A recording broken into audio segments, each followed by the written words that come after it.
advice. Man up from Mars, he tripping, I put that on guard. I got the digits, but I am not calling. Wizard at night, this be that forum. I'm just stacked with that, sunshine after that. Just stacked with that, sunshine after that. So yeah, you know, I had a conversation with her, but it's like the signals is always crossed. I mean, like, I say yes, cause she asked me to say yes. And then she's like, I didn't want you to say yes. I wanted you to understood that a yes was required to answer the question. I was like, what?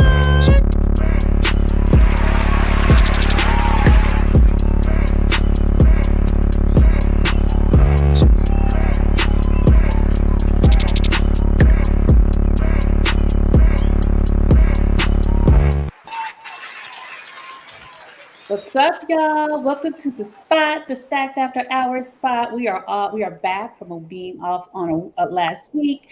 My name is Natalie Cosby, and welcome to the show for Grown Folks Talk. Tonight, we are talking about societal influences in relationships, and what do we mean by that? Basically, does your circle, your family, your friends, pressures, yourself, your wants, your needs, how do they influence your relationship, social media?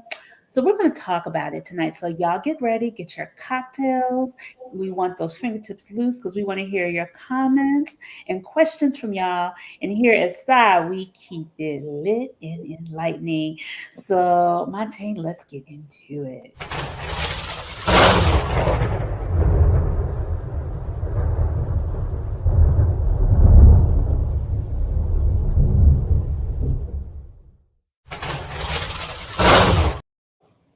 Look at this beautiful, diverse, demographically panel. I love it. So tonight, I am super excited because we have, I don't want to call him, I don't want to call him a young whippersnapper. He's a grown, full-ass man, new to the show, our first millennial, giving us a younger, fresher, but he's lived his life perspective, Mr. Henry McCormick. Hey, Henry, welcome to the show. Thank you. Thank you. Next we have we call her Quiet Storm. I call her Dr. Maria De Longoria. Welcome to the show, Riri. She's also one of our producers, so I'm excited to have her to talk about this topic. Right. Next, we have our lady hot in Texas. Lord have mercy, nothing. Don't mess with Texas. No. Nara, in rare form tonight. She already told me that on stage. Tanara Matthews. Thank you, and of course, the other two gentlemen, Brother Malcolm Jones. Welcome to the show. And of course, thank you. Olu Fole. Hey, everybody. How y'all doing? Hello. You know, when you said millennial, I thought you were talking about me for a minute. Oh, of course I think we all have a millennial spirit in our heads. I know it's not match, but you know. Who knows? It's all about how you wake up. You know, exactly. And how you don't wake up the same every time now. It's the floor. Absolutely.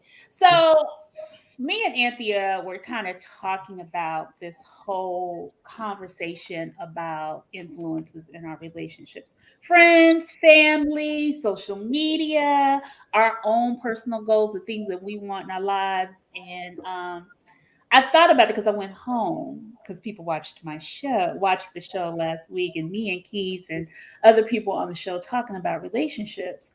And people always ask me, you know, like, what is the pressure? How often do your friends or family ask about y'all's relationship status? And how do y'all normally respond? I'm going to actually start with Henry because you're kind of new to the show, and I kind of want to hear a little bit of your status, and then when people hear about you, how do you kind of respond? So I'm a proud single father of 4, never married, 3 baby mamas. Story. Okay. So something again, I don't hide from. You know, a lot of people look at that as a negative. And you know, I'm a realist, obviously, so I understand that does have its own weight.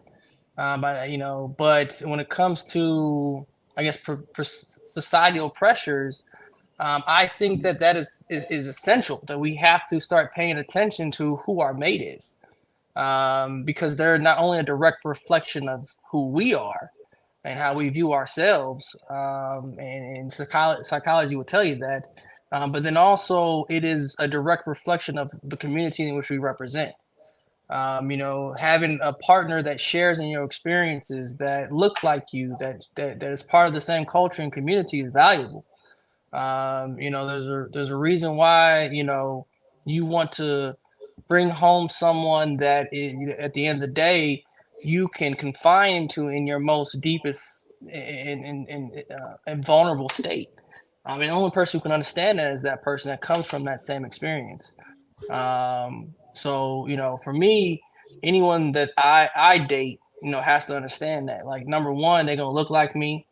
They're gonna come from my community, and they're gonna share my experiences, because we have to raise children together. And I need to know that when I'm out working, providing, is that she's going to be at home instilling the morals and values that we have come up together, and are going to pass down to our grandchildren, not just our children. So I think it's essential that anyone that I personally date, and for anyone that any influences that are amongst my community, amongst my friends and my family, they're part of that community as well. So, anyone that I date has to be part of that as well. And their points, and their input has to mean something. Wow. Okay. I like it. Do people, you being a father of 4, do people, and having 3 baby mamas, do people be like, so why don't you marry one of them? Yeah, of course. I mean, that's always the goal, right? When It you're a is. kid and you doing grown folk stuff, right? You think that that's what you're supposed to do. And you're supposed to marry. You live in that fantasy world. But unfortunately, I didn't have the knowledge too. I lived in, it was taught to me, the fantasy world, of, you get married and you have kids, and that's what my, then everything kind of follows, after that, right? And that's what my parents did. But they didn't teach me all the rest of it, right? They didn't teach me hey, you got to be responsible, you got to be, cautious too. You're gonna be, you have to be, you're going to be sought after, right? And you got to be making wise decisions, and don't try to be too grown too fast, right? So, and when I was young, all it was new to me. It was just kind of like, ooh, they like me. We want to do what? So, I didn't get that I guess that pre-course. Any other job, you get a training manual, right? I ain't getting none of that, right? I was kind of just thrown into the fire and figure it out. And for y'all, a lot of young folk, it happened to be that way. For me, I was blessed to have the foundation, though, to still be different than what the outlier. I consider myself an outlier. Outlier. Yeah, so I was lucky to have that, where a lot of people don't have that stability, don't have that type of foundation that can, I guess, tunnel all that madness into a vision. So Okay, madness, but okay, all right. I'm going to go ahead and Tanera, because I know that you've had your kids, been married. I mean, you have 3 kids. So my question is, it's just like, now that you are back in a relationship, what are the expectations after living a certain type of lifestyle for you to get remarried from your friends? Yes and no. I think, a lot of people at this age, to me, don't necessarily push me in one way or the other. But recently, this past weekend, I went to a birthday party, and a girlfriend of mine did approach me. He was there. And so I guess they can feel energy, or think, whatever they perceive of the relationship. The question comes up, like, what's next? Or, are you going to get married? And I immediately said no. That's been my response pretty consistently, is no, I'll have a lifetime partner, but not really interested in marriage. And I have my reasons, but what I found, and it was okay, but she almost responded as if it was a trauma response. So she was like, you're holding on to trauma, you're bringing issues from past relationships, and that's why you're saying you will not marry again. So, to me, I feel like there's no win. If you say, you're going to get married or you want to get married, people will question like, why, why do you want to do that again? And if you say no, people question, well, what's wrong with you or why don't you? So I don't really succumb to that pressure. I just kind of have my own reasons because I've been there and done that. Okay. I mean, I as a woman like myself, like who has never been married, similar to Henry, I don't have children, but I understand. I think women always get it a little bit more. Like we're expected to be married. If we're not been married, what's wrong with you? Like what's the issue? And so as I always hear these conversations, and as Henry said, he's like, I'm an outlier, but I'm able to take care of my children and so on and so forth. I think about like women who do have children but have never been married. And Maria, I know that's a little bit of your story. So just kind of for you as in that space, where are you now at this 50-something sexy age of trying to move and be in a relationship and that expectation of still maybe having it off the checklist or not? Okay. Before I answer, can I just ask Malcolm to move back a little bit? It's driving me crazy that the top of your head is cut off. Yes, go ahead. So I don't feel the pressure now to get married, right? There was more pressure to get married when I was pregnant with my first son. I was offered money to get married, right? Wow. With him. And I did From not. who? From who? My grandmother. Okay. My grandmother. I have a little something for you when you get married. And I'm like, I'm not getting married. And she kept trying to coax me, and I won't say my intention was, let me get pregnant and not get married. It was like, okay, here we are. And what's my best move for me at this point? And my best move for me at that point was not to get married. So that was a conscious decision. Now, for me, it's more important to have a committed relationship with somebody that can be my partner, and can give me what I need. Would I like to get married? Sure. But it's not, for me, it's not the total. It doesn't have to be the end game, right? The end game for me is to have somebody that is as into me as I am into them, that wants to give me what I want to give them, and can commit to a relationship, and move forward. All right. Fellas, my senior dudes. People say like men, it doesn't matter with men. Like y'all are cool being single. I've heard like there's been so many things like y'all don't want to get married, y'all good where y'all are, as long as y'all have a partner at this point. For the brothers who are a little bit older, I'm not speaking, not necessarily, I think that's what Henry is experiencing. But Malcolm, when we had our conversation, is there like a point or time frame where you like, and Malcolm, you can go ahead and speak to kind of what your story is, but as a guy who's in his late, like I call it the third quarter of life, what is your aspect of marriage or relationships, just being in a relationship in general? I'm like 25, 50, 75. I like how you quarter. You got past halftime, baby. Go ahead. the third quarter, aka close to an old head, right? Yeah. So what's funny is we had these conversations. So I get more of those conversations from my female friends. Like a few that know me, and I like, you ever like, like a few know. What do they ask? They'll just be like, you gonna get married this time when you meet this next girl? That's that. My homegirl just asked me this like the other day, and I was like, let me just meet her first, B. Like, let me just meet her, see how it go, or whatever. She's like, because her thing would be like, you can't do, be single forever. You gotta commit. Like, she would think I had like a commit phobia or something. I'm like, nah, it wasn't the case. It just some shit just didn't work. You know what I'm saying? So I've gotten it as of late.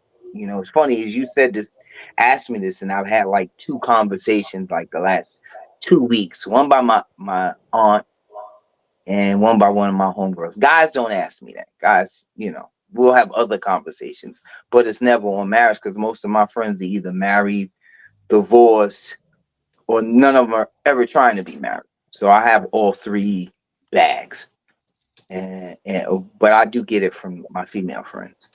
Okay. Like, you know, what's your problem? Are you being too picky? You know all of that, and you're just like, nah, it's not. But people are always just trying to figure it out because they just assume that I should be, you know, and I always tell them, you don't take that for granted, you know, just because people feel you should be this, that, or other. It just doesn't work like that in the real world. You know, you have to meet somebody that's really, at this point, meet somebody that's willing to even put in the work or the effort or whatever adjective that you want to be in a monogamous relationship, and then try to go there, you know, to marriage, if that's something that you both agree on. But I'm good either way. Like if I was single, if it don't work out, I ain't gonna be like a no woe is me state because life's too fragile. I think that's key. The whole woe You is know, yeah. yeah, it's too fragile to be like, you know, would I like to get married? Yes. But you know, I ain't gonna curl up in a corner. I'm gonna just try to enjoy, you know, life as best as I can. Yeah. Yeah. I think with Olu, I know you're Nigerian, and culturally, it's expected, right? And you're supposed to marry within. I mean, is it arranged? Is it like you're supposed to marry her, and then even though you may not, right? You may fall in love with someone else from another culture. Is it Yeah. even more restrictive? So in the Nigerian culture, they wear marriage like a badge of honor, and And it should be. well, what if you're not happy in your marriage, you know? And that's a lot of situations, and there's a lot of societal pressures and pressures from families, especially. So it's high school, college. Once you graduate, marry, and that's it. And you know, times are changing, and like you said, a lot of Nigerians. Well, this wasn't before, and my mom was one of them. Like, oh, yo, you got to marry. Not only do you have to marry a Nigerian woman, you have to marry somebody from your hometown, from where your family is, like from your village. And I'm like, times have changed. You know what I'm saying? It's not so. Times have changed. I'm glad. You know, you see a lot of Nigerians marrying non-Nigerians, marrying white people, marrying people from other cultures, other countries, and everything. I mean, they're not embracing the same-sex marriage just yet, but and again, I host weddings, and I see where people say, "Oh, thank God she finally found somebody to marry her," but that shouldn't be the case. Marriage is it's about being happy.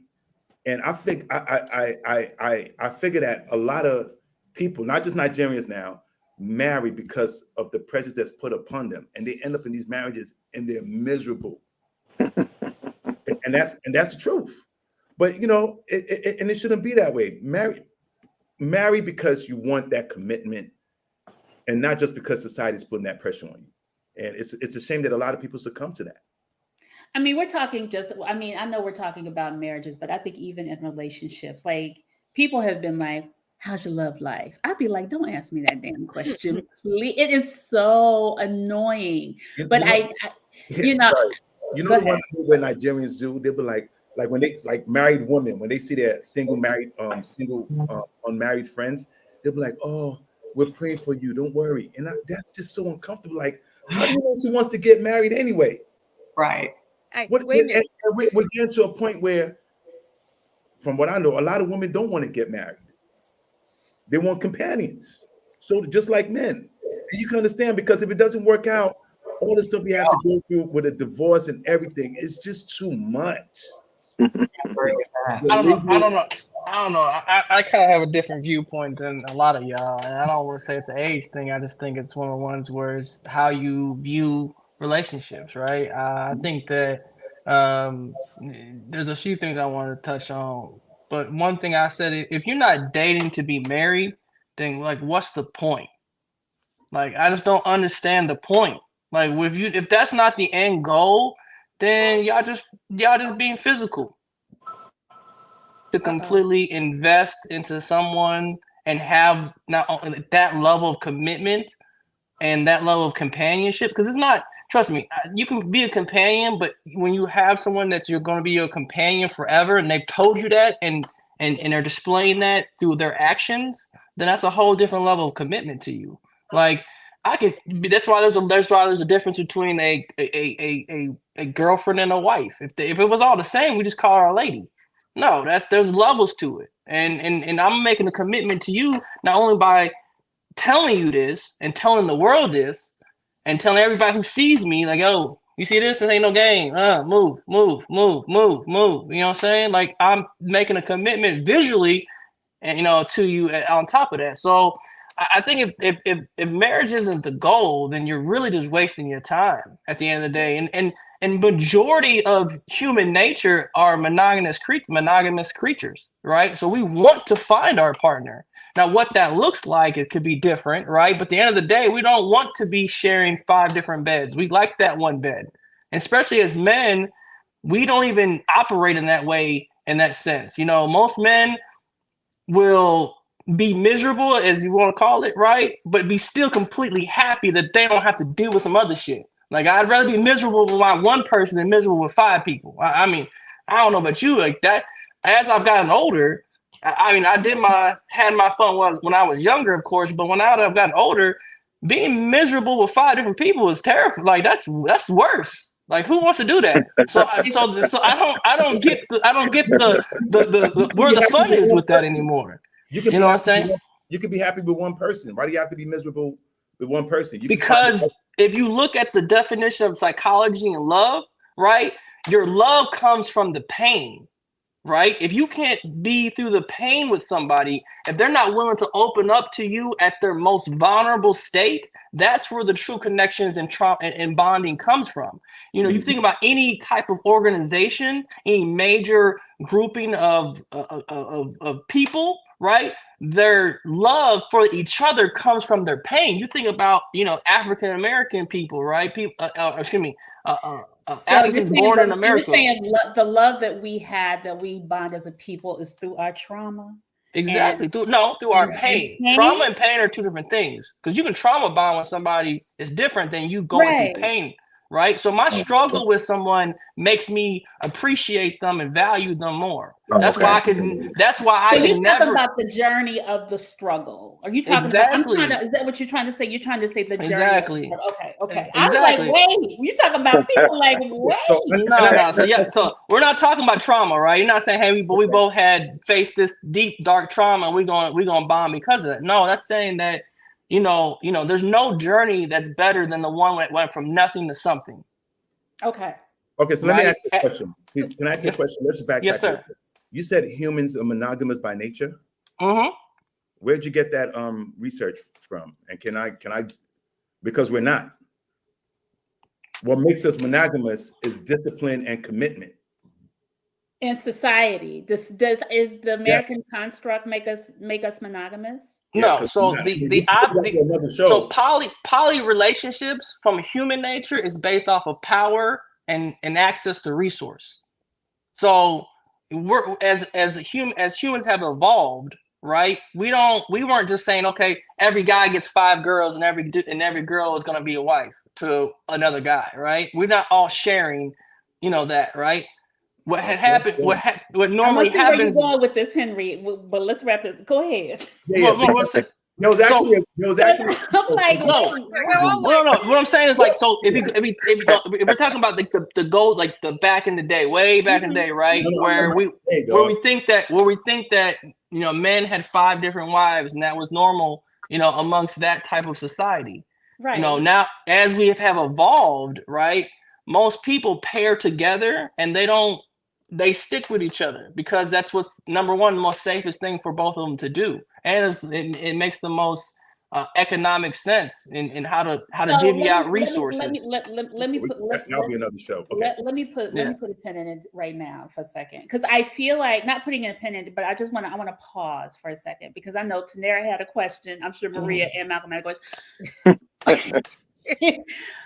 think so. My thing is, it's just like, I think in an ideal, and when we talk about Black culture, it's an ideal that we want to be in this pairing bond, go through struggle so we can get to the mountaintop idea. I don't necessarily know if that's what's actually happening, because us staying together, we stay together.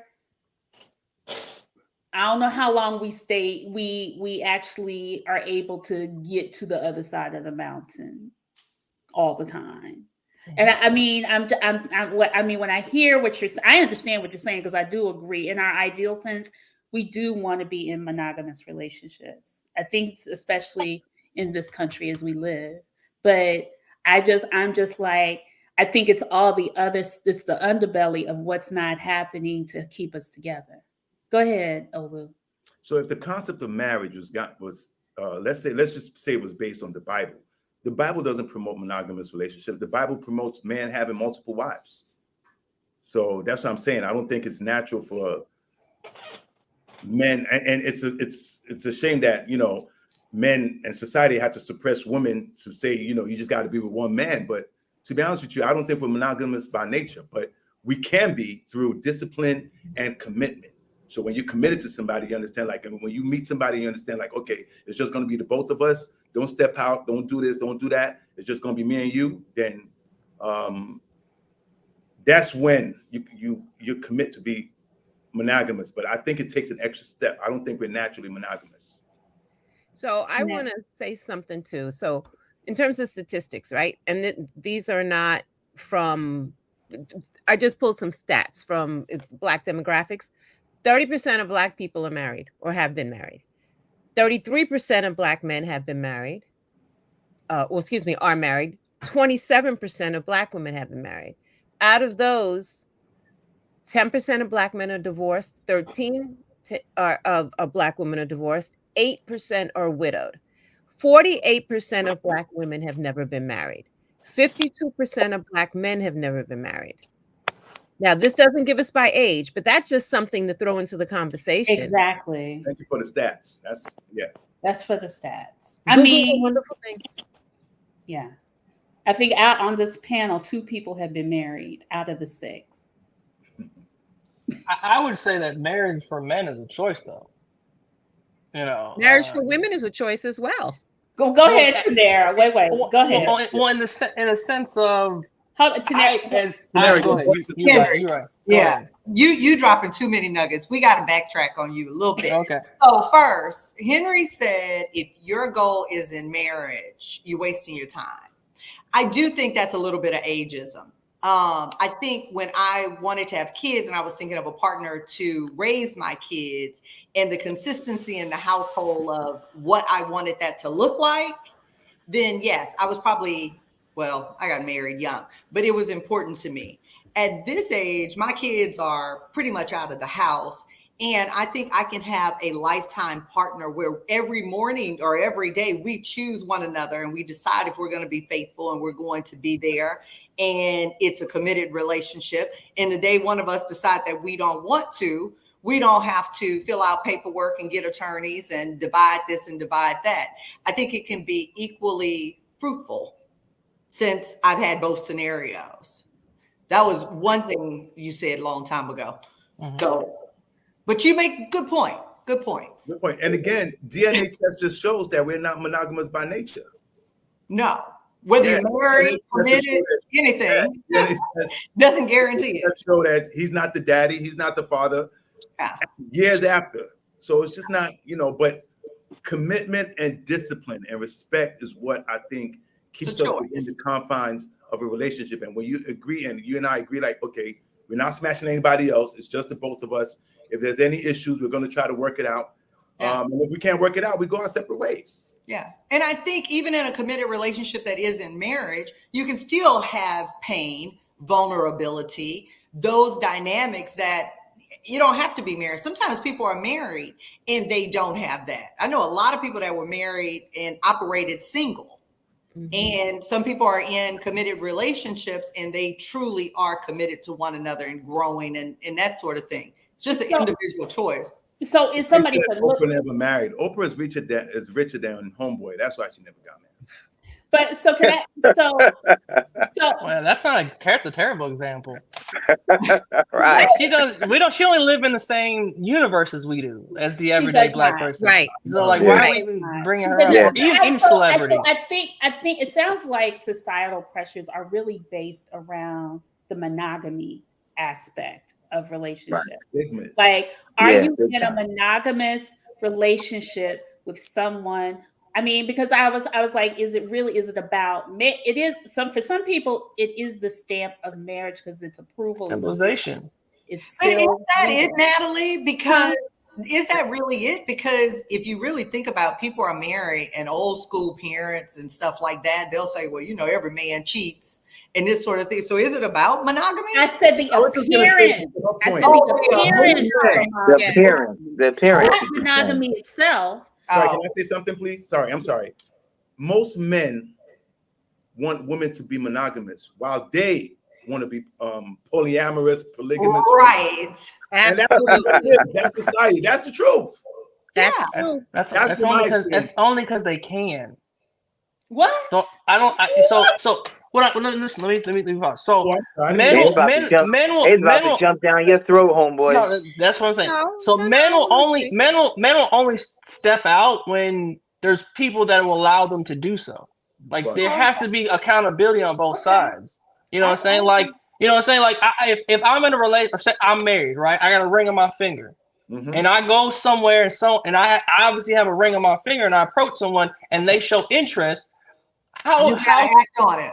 Why are you approaching somebody to begin with if you're I married? agree with that. I 100% agree with that. That's not what I'm saying though. What I'm saying is that it has to be accountability on both sides, right? You can't just be like, okay, all men are going to cheat because I think that's a false narrative that's out there that makes, especially amongst black men, that we can't be monogamous and be committed, especially to black women. So I think that the ideology that we always going to do this is just a false narrative. I think that there has to be accountability on both sides. Where if a man goes out with a ring, that women have to also be like, no, just and vice versa. If a woman has a ring on, and a guy shouldn't be trying to approach her, like, hey, she's obviously committed to someone else, right? It has to be accountability on both sides. Somebody can't cheat if there's nobody to cheat with. Exactly. Right. It should be that. It would be that simple, it's not a right? solo thing. You got to be accountable just for yourself and your commitment. You can't hold the 100%. next person accountable. So can They're we single. step out of Barbie world for a minute? Oh, they don't. Were they single in a relationship? It shouldn't matter. Like it should be a sense of morals and values that One people. person at a time. Go I'm sorry, ahead, let me answer Henry, and then So what if the No. married, Go ahead, go, bud. What if that married man steps to a woman and he wants to pay for sex? You think the woman's going to say, no, you're married, I'm not going to have sex with you? Depending what woman it is. Yeah, I know a lot of. I mean, I would say everybody got a price, but I'm saying, at the same time, there has to be a stamp of value and moral, right? Like I don't. If as a person and as a human, I'm not saying whether you man or a woman, you have to have some type of value to you that says, hey, I want to choose people who choose me. As in the sense of like, I want my one person to choose me every single day, and I want to choose them every single day. And if someone else chooses them, I want them to remind them that they've already made a choice. Like it should be that simple. Like you should almost be. I don't even want a woman who is already committed to somebody else. Like that for me doesn't even sound exciting at this phase of my life, and I don't understand how people find this narrative that's exciting to anyone. Like for me, I wouldn't value her at all. Like you've already committed to somebody, why would I even want you? Well, that's you, and we all have different standards. And I'm not. Yeah, I think that's the problem. I'm just giving you the reality, but I think the responsibility is on the person that's in a relationship. If you're in a relationship with somebody and you're committed to that person and you've agreed that you guys are going to remain exclusive, you're not smashing anybody else when you travel, when you do whatever. And for me, I can use myself as an example. I won't do that because I won't like it if it's done to me. And that's what keeps me in check. Yeah. That's right. it. True. And if you're married and your significant other steps out, I'm not going to be the one sizing up the chick. He committed to me. That's his responsibility. That was his commitment to me. So for me to say it's shared responsibility, I don't know if I agree with that. So I No, do he want wasn't. to talk. Like, I I talk see about. when women Go find ahead. like their husband's side chicks and they start beating up the side chicks. And Yeah. no, you didn't take a vow with the side chick or commitment with her. That's what is it? What is? What's the video? Oh, This is Okay, cheaters. Montaigne. Montaigne, I cannot. This is cheaters. All right. Is that cheaters? So that, People are my cheaters? point is Cheaters. the Yes. Yeah. in the Yes. relationship. So Go ahead. we kind of talk. So, you know, I think when we get into these relationships that we hold valuable, right? And someone steps out and ruins and does something that may cause a wrench, or someone finds out in your circle. How have you handled that? How they're like, oh my God, I can't believe that happened to you, blah, blah, blah, blah, blah. How do you kind of handle not only what goes inside your house, but also the embarrassment of what goes outside your house? ooh, that's hot. Come on, y'all. Let me refill my glass. Refill it. How have y'all handled that one? Say it again, Nat. I ain't hear the question. You heard that question. What? Stop playing. Oh. You know what? When things get ruffled at home and outside forces find out. Yeah. In your social circle or your family or friends, how do you handle that? Oh, I've learned that one. What did you learn, Malcolm? The one thing I've learned is you just gotta keep a lot of stuff to yourself. That's the one thing. You know, you just can't be communicating a lot of your personal information to family and friends, because they may have your best interest, but it gets messy sometimes. It does. It just gets messy. So, but when things go wrong, they'll always say, well, why didn't you tell me? You know what I'm saying? So it's kind of a double-edged sword, but I've learned to kind of keep stuff close at vest. Maybe one person that I can like, hey, confide to about, but not a general, because it just gets messy. Malcolm, it sounds like you're assuming that you're the one that's telling, right? And I thought Natalie's question, I could be wrong. I thought Natalie's question was more like maybe they find out or something public happened, right? That's how I'm sorry. I heard. Interpreted it. It could be either way. You could be telling, or I mean, some people confide because they're trying to bounce ideas, but it may find. I mean, even if something happens in your circle with your significant other, and it tears y'all apart, and it tears your community apart, because there are couples that people admire, there are couples that people look up to, there are couples that people are like, oh my God, I can't believe that shit happened to them, and such did this, right? I think it goes back to that accountability thing. I mean, to look at both sides of it, we have to hold those type of people that we hold at that esteemed value accountable to their actions, and then we also got to hold them accountable to making that work. You know what I'm saying? Like that they have to go through that pain, and we have to see that as well. We always want to see when it's good. We don't never want to see when it's bad. We don't never want to see the struggle. We don't want to see the work. We don't want to see the pain. We don't want to see people getting tore up from the inside. Right? We don't want to see the work that it takes to build that back up, whether that's the trust or the love or whatever you want to call it. We don't want to see that part of it. We want to see the white picket fence and the great story told with the great ending. And I think that's what makes, and that's to my point before, that's what makes that story great, is that you can see the up and down. Like I want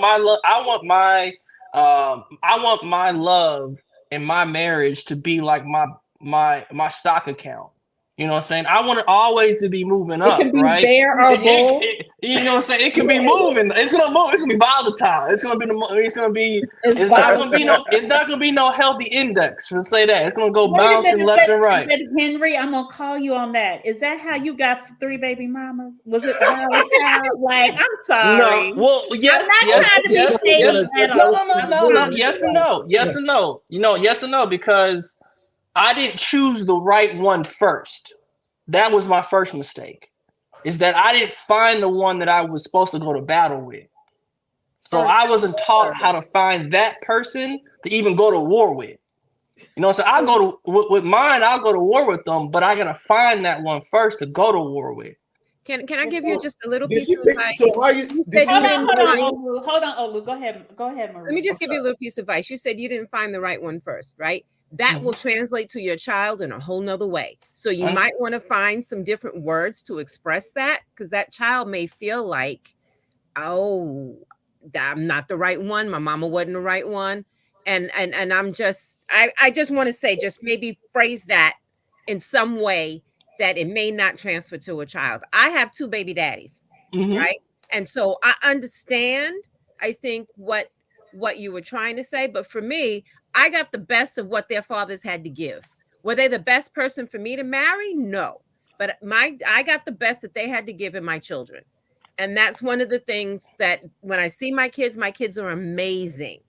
And so there was something that came from that relationship that manifested these amazing children, right? So I got the best of what they had to give. So I didn't marry them because they were not the best for me. Right. Yes. See, I don't like the sugarness of that personally. I think my exactly how I said it was exactly how I feel about it. You know what I'm saying? It's that I was a child making grown folk decisions. And so how do you think your child might feel? Come on, phone. I want them to identify with that. I want them to identify that, hey, let's not repeat this same cycle. You know, let's not, hey, my son knows that, hey, when, you know, we're not having children, right, out of wedlock, right? We're folk, you know, this is what comes from that. And I want my son to see the strife and struggle that it took me to get to where I'm at now, to provide the lifestyle that he's accustomed to currently. But it didn't start that way. And I hope to provide him with enough adversity in his life, controlled adversity at that he can say, okay, I want to be better than you. I want to learn from your mistake, you know, from your mistakes. I want to have that accountability, because I know the hole that I had to dig to bury myself, you know, to unbury myself. So I'm not saying you don't do that. I did the exact same thing. My kids, I told them I wanted more. I want more for you than what I had. They saw the struggle. We've had those conversations, and I have 2 boys, but they also know that they were not mistakes. That maybe I didn't make the best choices, but they are here and they are the best people that they could be. That what I got from their fathers manifested in them as the best part of them. And I think that is critically important, particularly when we're raising Black kids in this society. That's just for me a thing. I have a question, just a real question for Henry.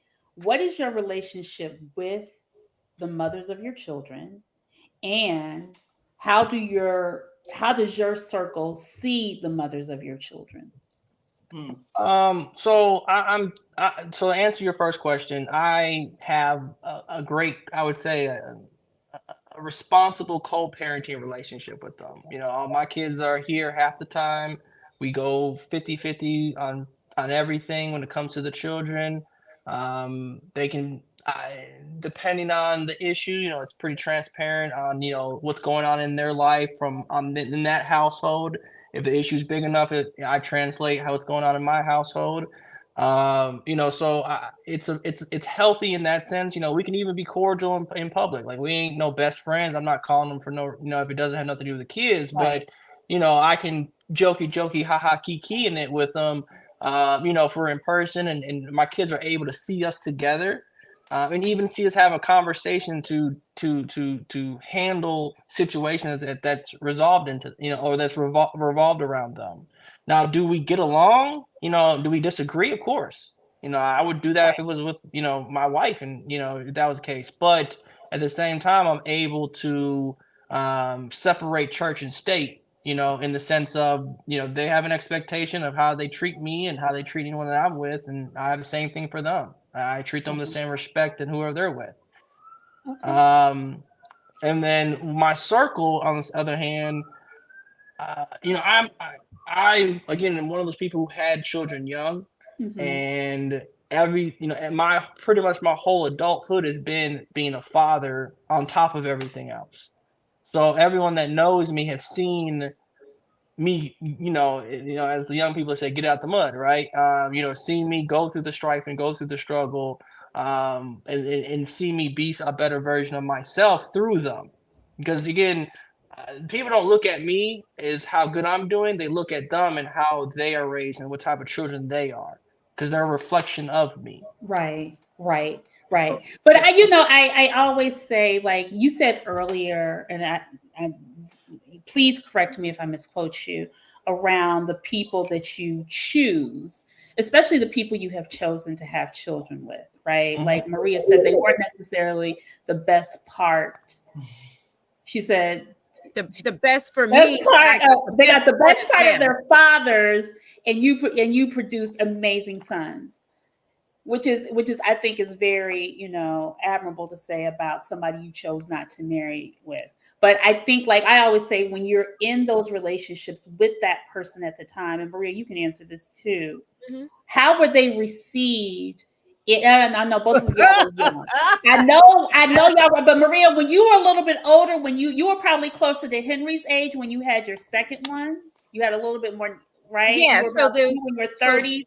Henry, I don't know how old your youngest ones are, but I'm really curious, like, how did your circles receive the person that, let's say, your last baby mama or your last baby father? For me, the both of them wasn't so well received. I think there was a hope, and well, it depends who you ask, right? So there were a couple of people that were excited. There were a couple of people like, "Are you freaking crazy?" And then there were a couple of people who were like, "Ugh." And then with the second one, there was some of the same. And I mean, I made my choices anyway, right? And there are 12 years between my kids. There's 12 years. And so my oldest Henry is about your age. I had my first one young. And then and I kept saying I wasn't having any more. And then, 12 years later, I was like, oh, I guess I'm having another one. But there was some kind of like there was some spokenness, but there was also that unspokenness about, oh, you're having it, and who's that's the you had with him, you're so there was a whole lot of that, a whole lot. I wouldn't say that came from my circle, and again, it's also how you look. Like I think being a father is the best version of me, and I looked at, again, in my fairy tale world that I lived at the time, I couldn't wait to be a better father than my father. So that was something that I was proud to be. Like, I was looking forward to the opportunity to be that. And I think that, to build on what the foundation of what my parents have created, and for them, and I'm still going through that journey right now, and able to see my son go through, figuring out who he is at the same time, and and understanding what I was what me and his mother have essentially created for him through our separate journeys that we took, without us. And he's learned a lot from it. I think that he's able to see what he doesn't want on top of the things he does want to see. Okay. All right. Can I ask Henry a question? Is that okay? I want us to move on, but come on, we're gonna close it out because this is more than just Henry and his True. four children. I know it was a conversation, but go ahead. That could be for the after show. We're kind of, he's the youngest. We're kind of giving him a baptism by fire, so that's why he gets. But that's okay. I do this every day. I think thanks for the points you're sharing and everything. So I just want to ask you a question. Do you want to get married again? And also, He's never been married, I don't think. Sorry, no, you've never been married, but do you see yourself getting married someday? And how would you expect the woman that you want to marry to deal with the fact that you have 3 different baby mamas? Because do you think, would you be upset if they try to judge you? Because I know men would sometimes judge a woman if she had 3 baby daddies. No, so as a matter of fact, in Nigeria, let me come from that. If you have more than 1 baby daddy, that's, you know what I'm saying? But 3, you might just they might just want to be your companion, especially if you have money. They might not want to settle down or marry you. But I just wanted to pose that question to you. Sorry. Yeah. So to answer that question, number one is I date intentionally to get married. Like, I'm not wasting anyone's time. I'm not wasting my time. My goal at the end of the day is to find my person that I want to spend the rest of my life with. And that will help me, will help with creating the kingdom that I've started. That's my goal. And go ahead. No, go ahead. So, and then I'm obviously self-aware. Like, I'm not I've been doing this a while. I've been in the game for a little bit, but I know what I have, what I'm bringing to the table. Like, I know that good and bad, right? And however you want to look at that, it might be, hey, you got 4 kids, but you're a better father to your 4 kids than anyone I've ever seen in my life, right? And that's something that's the stamp I want to take, to want them to see. Not, hey, you got 4 kids and 4 baby mamas. Is, hey, you got all of that and you're still doing better than most, right? And I think that speaks for me, and speaks for what that's the outcome and the vision that I want someone, whoever I'm with, to see through. Like, yeah. And I also, I'm self-aware of what if the roles were reversed. If I didn't have no kids and I was meeting somebody with the same situation, I'm mature enough and wise enough to sit down and have a conversation with them at the minimum, because they're still, at the end of the day, a human being. And I might find that we don't correlate in other areas, but that's so minimal to me, because I view family differently. So if the roles were reversed, I look forward to. I wanted a big family. I still want a big family, right? Clearly, right? But I don't. The ideas of a big, larger family, a blended family, doesn't bother me, because the optics of family means different to me. Well, what I'm saying is having say if I was to meet somebody who had kids themselves. Right, I understand. No, yeah. So, if I was to meet somebody with kids, I would still look at it the same way, because I love the idea of being a father. And I think that that's the true measurement of me as a man is my children and my grandchildren. So this is a good kind of question into what Henry was talking about, it a little bit of accepting people where they are, having a partner, especially people our age, having somebody where they are, or are we still in the search of being somebody who needs a little bit more and wants to go a little bit further in their lives? Are you cool with somebody who's just comfortable with where they are in their journey, whether they are career path, what they want, how they want to move, or is it more important for them to constantly, want more than where they are right now? For me, it depends on where they are, right? So what do you mean by that, Maria? So if he's a bus driver, that's fine. But okay. if he's sitting on welfare, if he's collecting an unemployment check, and it's fine collecting an unemployment check, and that's good if he's there, but that's not where I want to be, right?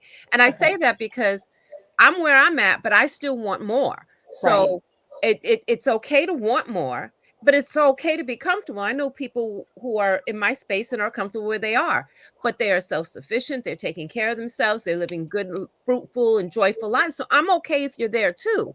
So that's why I said it depends on where they are. Okay. Right. Yeah, it depends. I agree with Maria on that. It depends on where they are at the time when you do meet them. That's why sometimes it's hard to say, I want this, that, because you don't know who you're going to meet and what space they're going to be when you do meet them. They might be in a space where I'm comfortable. I'm independent. I'm fruitful. The things that I want, desire, need, that are important to me. Oh, there goes Yeah. Malcolm again. He just kicked out. What about? Go ahead. Go ahead, Malcolm. Sorry. No, I'm fine. I'm good. Tanera, what about you? Um, I'm not as concerned about the outward stuff. So, where you are financially, this, or whatever.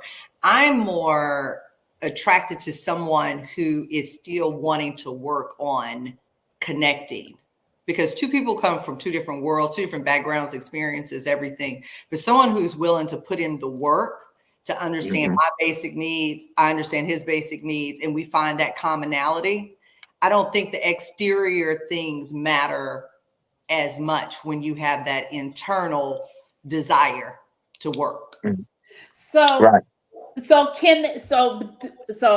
we'll another layer to this question. Do they have to be of like mind or similar mindset? Like, do they have to, I'm not saying think like you, but besides common interests, Maria's shaking her head no, but have same desires, same wants, not same, but similar things that y'all are somewhat.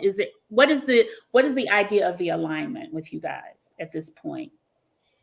For me, it doesn't have to be exact. I think there needs to be some similarity. There needs to be some compatibility. But, I think if it's somebody who thinks and acts and moves like me, I'm going to get bored. Yeah, right. You do No, want. I'm not saying thinks and acts like you, but who you can move and shake with. You may have a different experience because he rocks this way, but he's like y'all are. But there is an alignment and a vision around it. Look, as long as you're willing to rock and roll and try it on occasion, you don't have to do everything I do. As long as you're willing to do things and show up for me when I need you to show up, I'm okay with that. Okay. I think that's a challenging question because, when I was married, my ex was, we were in similar careers. Our family structure was somewhat similar and that sort of thing. And so you think that those commonalities are better. Mm-hmm. Whereas I'm dating now and we're from like total opposite stories in all senses. And to me, it's almost what Henry was saying. I hadn't heard it before, but it stuck to me what Henry said. Like the pain that you go through, or even watching someone like really want to make it work through the differences and listening and trying to, make those things work. For some reason, I feel more connected than just the ease of a relationship of like, we just came together, similar backgrounds, we're flowing, that kind of thing. I haven't figured out yet which one is better, but I think that's a difficult question. So you're saying like the friction of the differences added to the attraction? Is the friction of the differences adding to the attraction, or is it taking away? Is it going to be too complicated? I think it's too complicated, but the fact that he does not. And he's like, no, we can work through it. And as we work through one scenario and we get to the other side, I'm like, this is cool that effort is there. Whereas when I was with someone who was more similar, we didn't really make it to the other side because it was so similar that it was hard to see who was right or wrong. So we kind of and it could just be the individual. So, right. So can I ask this? Isn't it good to meet somebody that has similar interests? Like say you like to work out together, like to travel, or I think that theoretically, like going for walks. Yeah. Well, we said some compatibility. There has to be some compatibility. Some or at least willingness to. Yeah, because you what you want to do, I would hope, is you want to open up somebody to your world and you want them to open you up to their world, but you got to be willing to meet the partner or the person halfway to see what their world is like. And, sometimes that's more of a challenge than, than anything else. It's just, are you willing to put, like somebody just said, are you willing to put in the work? Are you willing to put in the effort? Because we all are coming from different backgrounds, experiences, walks in life. and things of that nature. So, the real question is, what are you willing to put in that work to get to the other side? And are you consistent enough to get to the other side? That becomes maybe more of the challenge than anything else, I think. So you're talking about compromise. I'm saying you already crossed that challenge if you meet somebody that has similar interests with you, and then you don't have to compromise. Say, like, you like going out for walks, if you like working out together, and there's some other things where you guys might have differences. Right. Just stuff you do for recreation. Some Right, I think that you got to have some hard stops, though. Like, there's some certain things that you just got to be like, hey, then I don't care how nice you are, how many things we got in common. I'm not going. Like, it is what it is, right? I don't care none of that, right? Henry, you are ornery. I love it. Go ahead. I'm just saying, man. I don't. People try to be too political. Like, for me, if you're not a black woman, you're not for me. Move out my way. Like, that's a hard no for me. Like, I hear you on that. If you're not a black man, I ain't. All right, Dr. Umar. You know what I'm saying? You're not going to be getting any soon. No, that's not a Dr. Umar thing. That should be a black man thing. I don't think that should be put under him. But no here, no there. Yeah, you know what I'm saying? But seriously, like, there's certain things, like, if you're not a maternal person, you're not for me. Move out my way. Like, if you don't see family and value and cherishment of the family dynamic, you can go ahead and, you can look cute, right? Your booty nice, but move out my way. Like, you taking up my space. You know what I'm saying? Like, you say that after you about deal breakers. We didn't talk about deal breakers yet, because I think we weren't talking about deal breakers. I don't think. I'm just saying in general. This is not about deal breakers. I think it's about building compatibility and understanding what you realize, what you're really compatible with, and what you're absolutely not compatible with, and how does it matter to you socially. Go ahead. Go ahead. Sorry. I'm sorry. I want to go to sports. You know how you can be the child of Shaq. Yes. But because Shaq has all this talent, and you may have it as well, but because you live this plush life, you just don't even take the sport serious, even if you have the skill. Versus the kid who got to hustle, they got to pay some bills, they got to make it, etc. What I'm hearing, I'm not sure if I'm agreeing or disagreeing, because I may not be understanding clearly, but sometimes you can pick someone who comes from a 2-parent household that's like, I'm all about family, I'm da-da-da-da-da, and say all the right words, but 10 years later, they're not, because they don't even care about it. Where you can meet the man who didn't have a mom in the house and daddy was in the streets, whatever, and they value that. And so those differences, that's what I was saying. I don't know if meeting someone that's like you is better than meeting someone that's not. It's right. That's what I was right. And I was going by what you were saying. Yeah, I was thinking that's more of a fairy tale, though. Like, I think what's a fairy tale? I think that the belief that, hey, I want to meet someone that's completely different. We come from 2 separate sides of the world, and we found some way to make it work. That's just unrealistic. From a psychological standpoint, right? People fall in love by proximity. Psychological standpoints. Yeah, they fall in love by. That's what love is. It's crazy for somebody, literally. What do you do, Henry? Me, I'm a financial advisor. But my degree is in social work and psychology. So let me just clear that up. That's why I can always use that as my standpoint. But love is about proximity.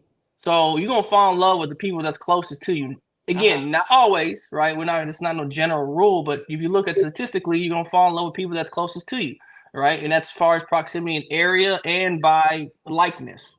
And for me, I think the fairy tale that we come from 2 different sides of the world, we're going to just make this thing work. No, I want someone who knows exactly the world I come from and exactly what I go through in that world, so I don't have to teach that to them. But look at the statistics that Maria brought up, and I'm sure it's more common for people to have the mindset that you have, that they go into marriage versus the other. And so based on the stats, are we really doing the smart thing? Are we eliminating good partners? And so I think we're not making good partners to begin with. Some of the things we might not be making good partners, but my question was, were we eliminating good partners based on this criteria that we've set, right? And so I think some of what you're saying, when you talked about your deal breakers, right? I think that was transcending almost everything that you're saying, right? Because you want a Black woman. That is clear. You want somebody that is what they say, equally yoked, right? In your world. And I think that most people on this panel are talking about Black people, right? We're not Right. talking about Yeah. engaging with others. So when that comes up as a deal breaker for you, our perspective is that's not even in the conversation. So Yeah, that's not even in the comment. Yeah, right? that's So that dynamic is already out the window. So that's we're a given. yeah, right. But that's it's Yeah. given for us. But Well, but you say that, but then you talk about the focal point of the whole basis of this was talking about our circle, right? my Right. circle is the circle I look at. Wasn't And that that's but the circle? And a lot of times we be around within our own circles. We have people who aren't choosing each other, Right. and that's part of. And so for me, you can't be in my circle if you're not choosing us. Wow. They can't even be your friend? For what? We don't share in the same mindset. Okay. Like you don't have my best interest at heart if you at home aren't choosing us. Henry, That's what the happened, most sacred place. what happened to opposites attract? I would love to talk to Henry in 15 years. Yeah. I would love to talk to me too, and I know exactly who he's gonna be with. So it's not Henry, it's not a what given. happened to opposite attract? What happened to that I rule? love it.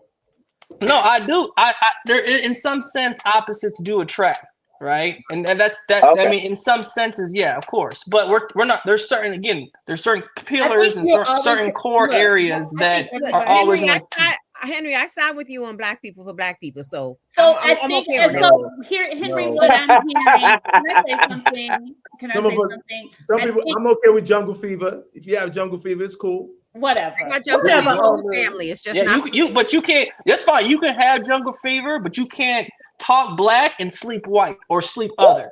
I don't know about you, but you don't have my best interest at heart.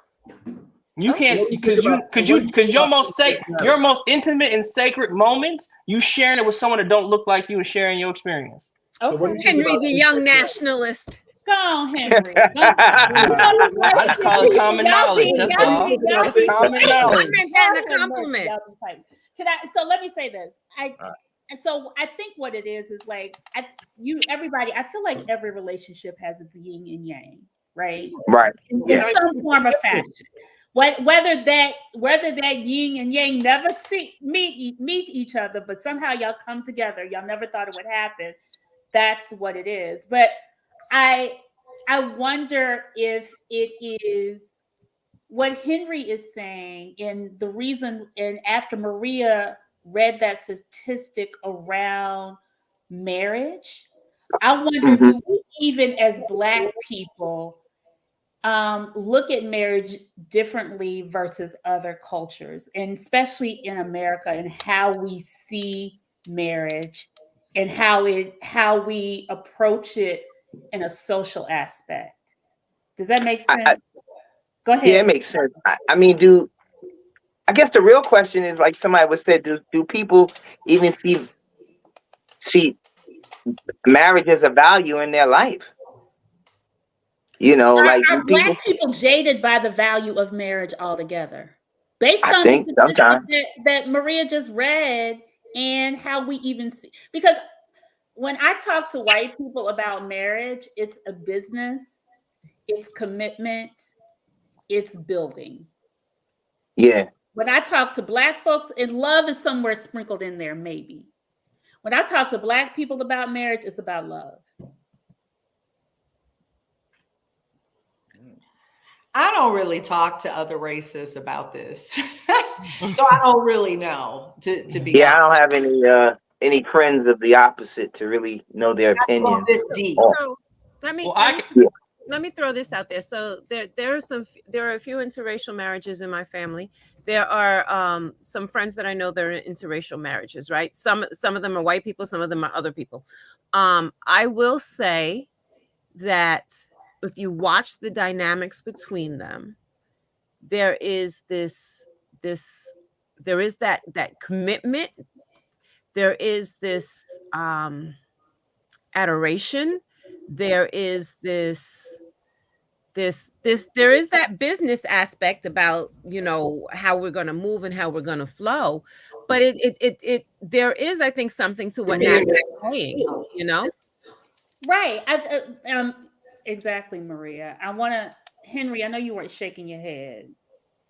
Well, I was going to just drop a bomb on y'all, but just go ahead. Go ahead, drop another one. Henry. So, Go ahead, so, all right. So, but yeah, so I come from the product of an interracial relationship, right? That's not about. Really? So, That was not a bomb. No, well, I can speak to both because my life is both, right? And I can say that from a multicultural perspective, I hate parent. There is a vast difference in how we view the product of those relationships, right? And I think we're not looking at marriages amongst our community, amongst the American African community as the outcomes enough, right? We're looking at what we get when we get there, right? When we first do it, but not the outcomes of that. And whether it's from a business perspective, if we look at it from a business way, we're looking at a community way, we're looking at a culturally standpoint, or we're looking at a financial way, right? Because, you know, all of those are the outcomes that we want, right? We want the society to look good, right? As a people, like we want all of us to look good doing it. We want to make sure that our finances are good amongst our own family. We want to make sure that the dynamics of the culture, like, because if that wasn't real, then wait. Are we talking about white culture or black culture? No, we're talking black culture. Black. Sorry, I was like, wait, I'm black. Yeah. So we want to make sure, but they already got that. That's the problem, is that we're not looking at it in the same way. Like when they get married, as to your point, they're looking at it as a business decision. They're looking at what's in the best interest of the community, right? They're looking at what the imaging looks like. Like, they want to make sure that, hey, you know, that they see white on white relationships. They want to see white marriages prosper, right? They identifying that in their decision that they made. We're not doing that equally. You know, we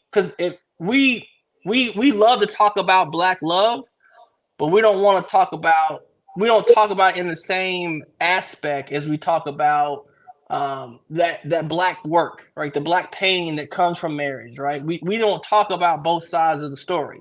We always talk about how great it is and not the pain and how hard it is to get to where we want to get to, the end product of all of it. And why is that? Because that's part of our trauma. Most of us haven't even seen it. Most of us within our own families haven't even seen a prosperous end product relationship within our own family dynamic. And few of us even have that to grasp on amongst further generations. Like our grandparents weren't even married most of the time. And again, that's where I think that statistic doesn't hold the same weight, is that we look at statistics, but we never want to understand the why. And I think that and why are we getting these outcomes the way they are when it's not like that across every other spectrum? Why are we the outlier in that? And when we look at those statistics in those populations, and I think that comes down to we have a different view to the end goal, as well as we have a different path that we even got to get to this point. We have a different. I think history. the pathway is sometimes harder than even figuring before. Some of us never get the end goal because we haven't figured, because we don't want to talk about the path to get here. The end game sometimes isn't. If white people are marrying for business, why are so many white women going after Black men? Because because it's economically effective for them to do so. It is. Yes. Because we don't. How many? Well, no. Yes. But how many white? I don't know too many white women that go after broke Black men. Oh my God! So you need to go to the trailer park. No. We're talking marriage. We're not talking about economics. We're not talking about we have not brought economics in class into this conversation, right? Because there are white women who go after the poor Black men. Right. Absolutely. And then there are the ones and they get married to them. And then they're the ones. Yes. At what rate? At what rate though? What rate? And they're the ones. A lot. That's a lot. And then they're the ones that go after the the pro athletes and all that other stuff. Class is a conversation that has as a topic that needs to be included in the conversation if you're going to talk about people's perception of marriages, because Black folks in this country have always tried to prove how acceptable we are by mirroring white patterns, and that includes patterns of marriage. You will see more if those statistics did not include age and did not include class. If they did, I'm sure they would be skewed differently. Right. Yeah. Class is a real thing. But I think also being married is part of the elite now because it's so economically rare. I think that's what they have said. Like marriage is part of an elite status just because you are able to hopefully, more than likely, bring amongst two incomes and so on and so forth. But there's another layer to that. Well, too, it's acceptable now too it's acceptable that you don't have to provide. Well, wait a minute. Let's go into this different conversation too, right? Can I throw something else? Go ahead, Maria. If you bring class into it, right? In certain circles, the expectation is that you should be married, and if you're not married, what's wrong? There's an exclusion from the activities or from the circle, or you're kind of looked at as, particularly for women, but for men too. You know, as that's a true statement. Are you coming in? Are you coming in looking for a man to keep her away from my husband? Oh, he's a single guy. The wives need to go over here. This is a wife. This is a married people's event, and I've heard those things so many times in certain. But that had to do more with the settings and the economic income, right? The class status of the folks in those settings. Yeah, true. Yeah, that's a valid point. I've heard those conversations before. Sure, I was told, you can't sit here. This is married people's table. Yeah, somebody said that to me one time. I had to go to this black tie event. Was it like, oh, this is married? Yeah, that one. I mean, I think it's also, look, I think that's socially who we are. Some of us only want to be around a certain type of person with a certain status, or if they look a certain way, or so on and so forth, because it makes us look good. This is the married. It's like it's a little high school. This is the married crew over here. This is the cute girl, fly girl crew over here. This is the dope dudes that got all the money. Yeah, that's true. Yeah, she's telling the truth, because that table, with everybody at that table was mad. Everybody. I was like, oh, let me slide over here. That's why you came to talk to me. What did you say? That's why I came and bumped into you. I saw that. I was like, yo, let me slide over here with the other folks. And it was a good look. So yeah, that's a real thing. Anyway, that was strategic. I mean, so that you know where the single people are versus the married people. Because Henry said, even if you have a ring on, people gonna flirt. At least they can identify you by your table. I guess. I don't know. Well, it wasn't. He was a guest at the other table, and so he just went and walked the room to find people to talk to, so he didn't feel. Yeah, so I was where Marie was. Marie was with the cool kids. So it worked out well. But meanwhile, the spouses are all cheating. They just, don't want them to cheat with us, because the assumption is it's us who they cheating with. Right. Yeah, that's a whole nother conversation. Yes, that's a whole nother show. That is a whole other show. We're gonna have to wrap it up soon. This has been good. This is so damn good. Lord Jesus Christ. Final question for you guys. If you had, I guess my question is like, are you still getting pressured to be married? And do you want to get married still or not? And why not? Yeah, huh? What did you say? What did you say, Tanera? Oh, I said I'll go. I'm not getting pressured. I don't want to get married again. Not to say that I won't, but my initial response is no. And it's just because been there, done that. And I feel like when it was really time for us to potentially go our separate ways, there was so much to consider outside of just choosing one another. You got to go file, you got to go do this, and what are we going to do with this and that sort of thing, that at this stage of my life, I want to be chosen every day. I want to choose every day. And if something goes wrong, I want to be able to walk away, and I want him to be able to walk away. Okay. Does it affect your social status at all, whether you're married or not? Mm-mm. Okay. You don't care. Don't care. But no, I don't think it does. Okay. You know? Do you think it pressures you to, does that status pressure you to be in a relationship though? Does your social circle even push, not even marriage, but I guess even more so just being in a relationship versus being a single woman at 50? Unfortunately, based on the stats, there's a googob of single folks and there's a googob of married folks. So just depending on where I want to flow, I guess being in a relationship but not married, I can flow in either one. You know? Yeah. So I'm kind of in the middle. So no, it doesn't affect anything. Okay, Sunshine, married people cheat more. Maria. Yes. Ask me the questions Sorry. again. Same question. Lord have mercy. Okay, so Sunshine. what I think one of them was, did I want to get married? Do you want to get married? I think I answered that in the beginning. So are you still never been feeling, married. do you feel, let me say this, do you feel more of an internal pressure? Because I know you're in a relationship. Do you feel more of an internal pressure? And that relationship is about done. So okay, but no. I do not feel pressure from at this point in my life from any way, whether it's this outside, inside, upside, mama, grandmother's not here anymore, but mama, sisters, cousin. I don't feel pressure from anybody to be married or to be in a relationship. I do know there is a desire, for example, from my mother to be in a relation, for me to be in a relationship. I would like to be in the kind of relationship I described in the beginning. If that leads to marriage, I'm fine with that. If it doesn't, I'm fine with that too, as long as it meets all the other criteria, right? There are some things I'm not willing to bend on. That I do have some deal breakers, and what is one of your deal breakers, Maria? For me, honesty and fidelity. Okay. Right. That doesn't mean that we can't work through it if there's a challenge, but there can't be a pattern. Okay.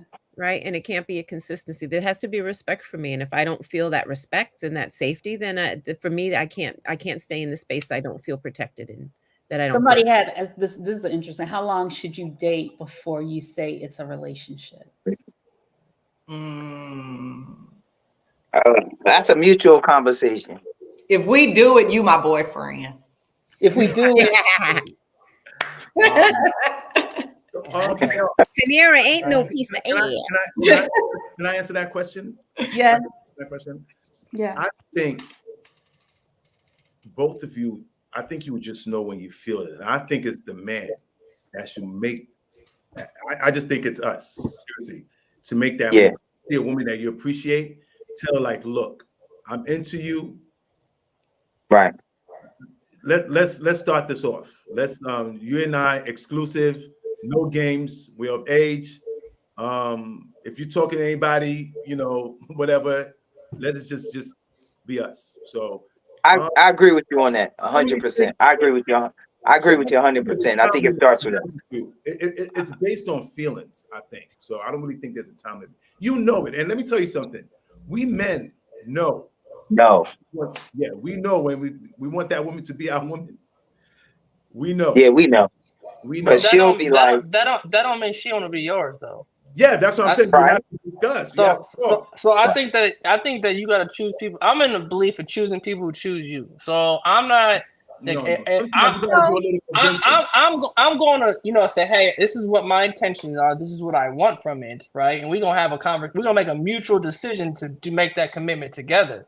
Because I might trust me, I want Alicia Keys more than anyone in the world, but she don't mean she choosing me. That's irrelevant, right?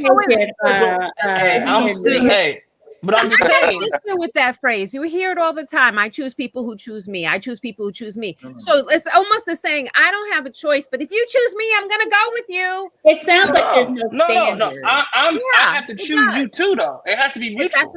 That's not what's conveyed. I choose people who choose me. I hear that all the time, and I believe the other way can't be right, because you can't be like, okay, well, this ideology, right, of just to keep applying more pressure, like keep trying at the same person and getting running your head against the wall. I'm not saying applying pressure. I'm saying.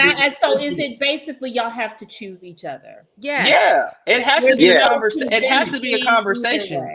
Because, for example, I might want to be exclusive, but she might not want to be. That's not. We don't correlate. You need to have a discussion, and you need to have a conversation. And conversation. You need to be intense and say, "Look, this is what I want. Do you want this?" If she says no, peace. Right. Exactly. But I think she should have the same ability to ask the same thing of me. I think that women have to do better at demanding what they want from men more often. If you want a man to be a certain way, then you should be like set the table and say, hey, cool, this is how you want to move. I want you to move this way. You can make your choice to move this way or not. That's up to you. But this is what I expect of you. I think women have been consistent with that. I think as the man, we need to take charge and we need to be more intentional. It's like, look, I want you to be my woman. Yeah, that's how I got in this last relationship. He said to me, in case you had any doubts, you're my woman now. Are you cool with that? I think like, okay. Yeah, I always be like, what does that mean and who does that entail? And we had that conversation as well. My follow-up question, is there any other woman that thinks she's your woman? Oh, we had that conversation as well. We had that conversation too. I'm not saying that's eliminated. Is there any other man that thinks he? I mean, those are the questions you got to ask people. Yes, all of that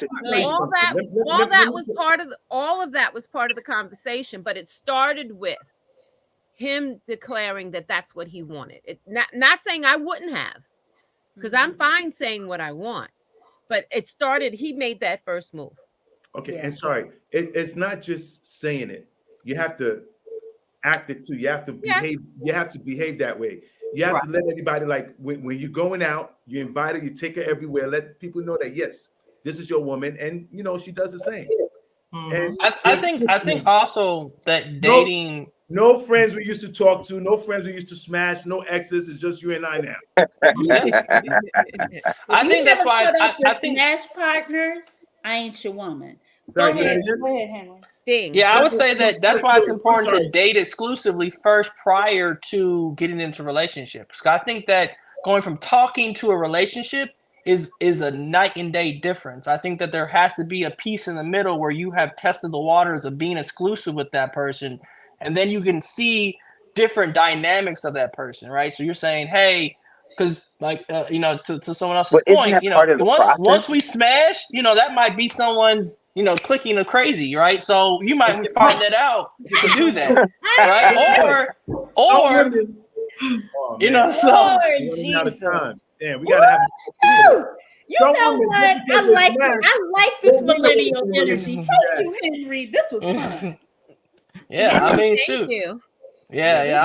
I'm just saying, like, you gotta be strategic, man. You can't just go from date to, well, can we dating? Because you could be dating 5 other people, and then if that one person said it first, and you're like, okay, well, that sounds like a good idea. That shit don't make no sense.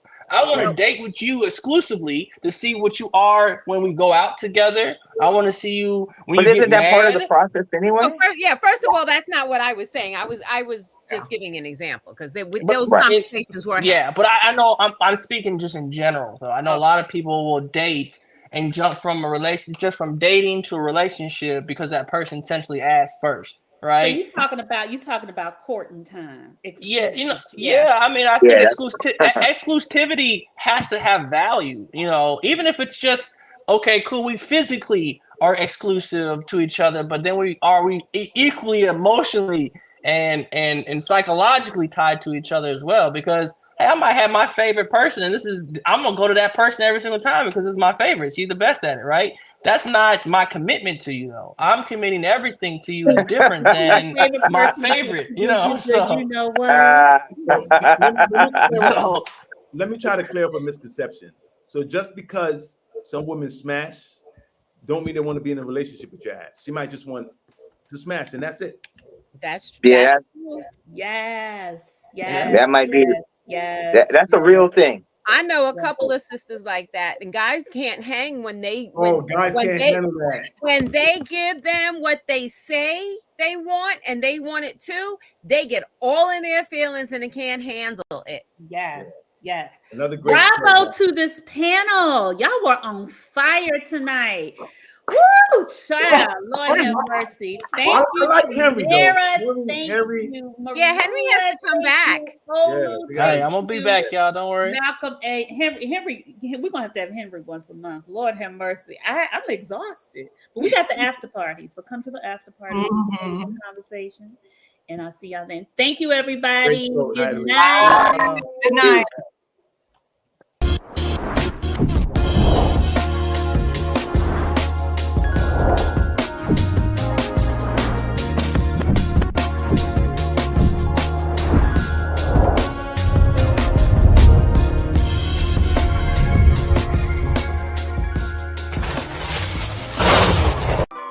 Join Stacked After Hours, The Spot,